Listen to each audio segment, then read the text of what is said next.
My story, I think, what I do as a columnist, writing this Ask a Mexican column, it's very much a reflection of where I came from, what I believe in. All communities in the United States, when it comes to their minority communities, most of that history hasn't made it to the official narrative. So what I try to do, I try to find those stories specifically as they deal with Latinos in Orange County, but also other minority groups as well. I try to find those stories.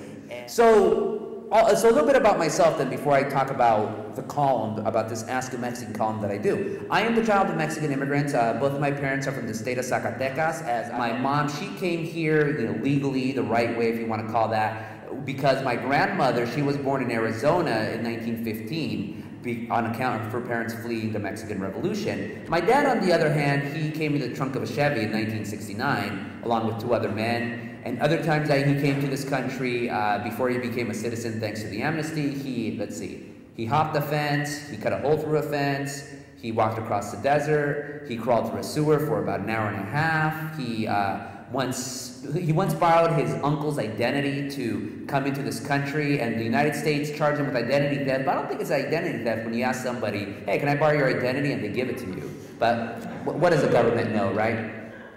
So I'm the oldest of 4. I'm the oldest 4. When I entered kindergarten, I'm 30 years old now. So when I entered kindergarten, the only language I spoke was Spanish, and here I am, obviously speaking to you folks in English. And so I've lived through that entire life that those on the right, the know-nothings, say, is the destruction of this country, the reconquista, the conquest of Aztlán, this crazy invasion of Mexicans are just going to destroy this country. And I never, honestly, growing up among Mexicanos, my entire life was among Mexicanos. So growing up, I never gave it a second thought that we're Mexicanos. I never gave it a second thought that we're going to be the downfall of the United States. I never gave it a second thought, of the menace that we were. So by the time I became a reporter, although racism does hurt and there's a lot of hate groups, I just viewed it, anybody who could possibly hate Mexicans were idiots. He came to me and he said, oh, I just saw this billboard of this Mexican DJ, radio DJ, wearing a Viking helmet with long hair, and I think his name's Piolin. Have you ever heard of a Piolin before?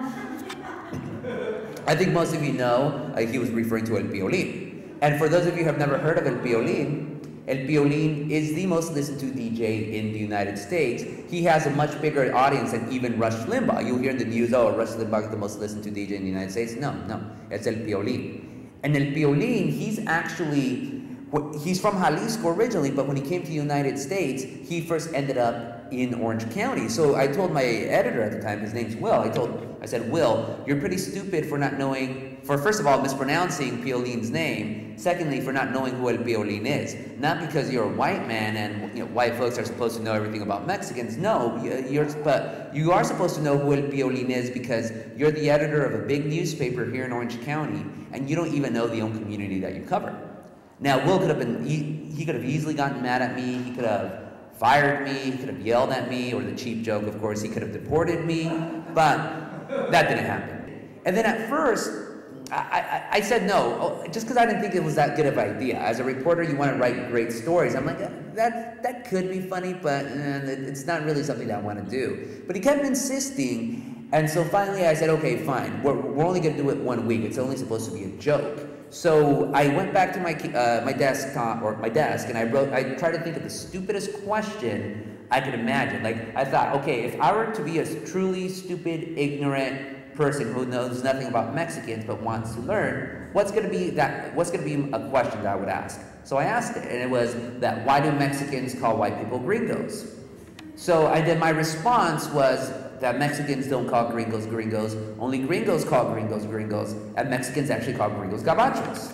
Now, if you're paying any attention at all, that's a stupid question, but that's an even stupider response. I contradicted myself about 2 or 3 times in that question, but in my answer. But I wanted to, because again, this is supposed to be a satirical column. This is supposed to be a column ridiculing those racists and even ridiculing the idea of the column. And if people still didn't get the fact that it was supposed to be a joke, at the very bottom of the column I put, hey, you got a spicy question about Mexicans? Because, all Mexicans are spicy. So if you have a spicy question, ask the Mexican at, and then I put my personal email at the bottom. And if people still didn't get the fact that it was supposed to be a joke, I mean, you already have this, hey, ask a Mexican. You have a column called Ask a Mexican with the upside down exclamation point. if people still didn't get the fact that this column was supposed to be a big joke, we put the picture of the author of the column. If you know anything about advice columns, they usually put the picture like Dear Abby or Ann Landers. And so for this one, instead of putting my picture, we put the Mexican, who I like to call the Mexican that's been in the minds of Americans for 150 years, the eternal Mexican. And we know who that Mexican is. I don't even have to show you the picture, but you know it. Fat Mexican man, big mustache, huge sombrero, with a leering grin, a gold tooth, bandoliers.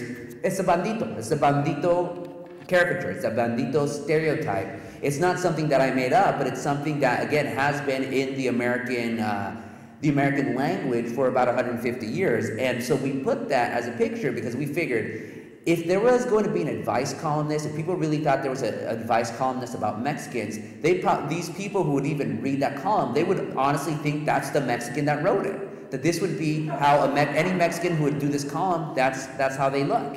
So we published it, and we knew we were going to get a reaction. We knew it. Whenever you talk about race in this country, people go a little bit cuckoo. When you talk about immigration of Mexicans, people go insane, especially in Orange County. We published the column, and we waited for the reaction. And it came almost immediately. Half of the people hated it, half the people liked it. Some white folks thought it was the greatest thing ever. Other white folks said, oh, this is racist against white people. You're just an apologist for the Reconquista. You're, how horrible, how dare you. Then, half Latinos hated it, half Latinos liked it. The Latinos who liked it said, oh, this is really great, way to make fun of racism this way. But other Latinos said, you're perpetuating stereotypes. You're even worse than Carlos Mencia, and that was pretty insulting. They just said, you're just being tío taco, vendido, and all that. We expected those reactions. People called me on my bluff almost immediately. So the questions just started coming in. Our paper comes out on Thursday. By Thursday evening, I already had about 100 questions in my mailbox. And I went to Will the following day, and I tell him, what the hell do I do with all these questions? This is only supposed to be a one-time only joke opportunity, but people are asking me questions. So he said, okay, well, you have a lot of questions. Let's continue doing this column until there's no more questions to be answered. Well, one of the reasons why I love doing this column is because it's ultimately my column. And whatever, I always tell my boss, when people no longer care about the column, when they don't think it's funny and only the OC Weekly runs it, I don't mind because I'm just going to turn it into a column about language, a study of words. So